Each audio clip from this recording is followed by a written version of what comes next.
Hi friends, బాగున్నారా? కాకరకాయ curry చేస్తున్నాను. దానికి కావాల్సిన పదార్థాలు: ఆయిల్ వేడి చేసుకొని కాకరకాయలు బాగా ఫ్రై చేసుకోవాలి. గోల్డెన్ కలర్ వచ్చే వరకు ఫ్రై చేసుకోవాలి. అలా వచ్చినాక ఒక బౌల్లోకి తీసుకోవాలి. ఆయిల్ పెట్టినాక కరివేపాకు, ఉల్లిగడ్డలు, టమాటాలు వేసి బాగా ఫ్రై చేయాలి. బాగా ఫ్రై అయినాక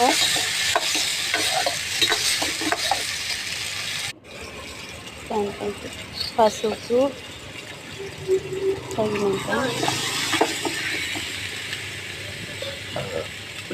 కారం రుచికి సరిపడా కారం, రుచికి సరిపడా ఉప్పు వేసుకోవాలి. బాగా కలుపుకున్నాక అల్లం పేస్ట్ వేసి బాగా కలుపుకోవాలి. కలుపుకున్నాక కాకరకాయలు వేసి బాగా కలుపుకోవాలి.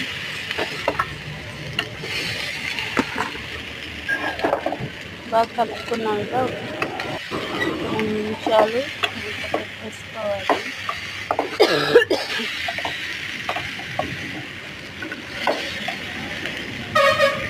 కలుపుతూనే ఉండాలి. బాగా కలుసుకుని ఇలా చపాతీలోకి బాగుంటుంది. జొన్న రొట్టె కానీ చపాతీ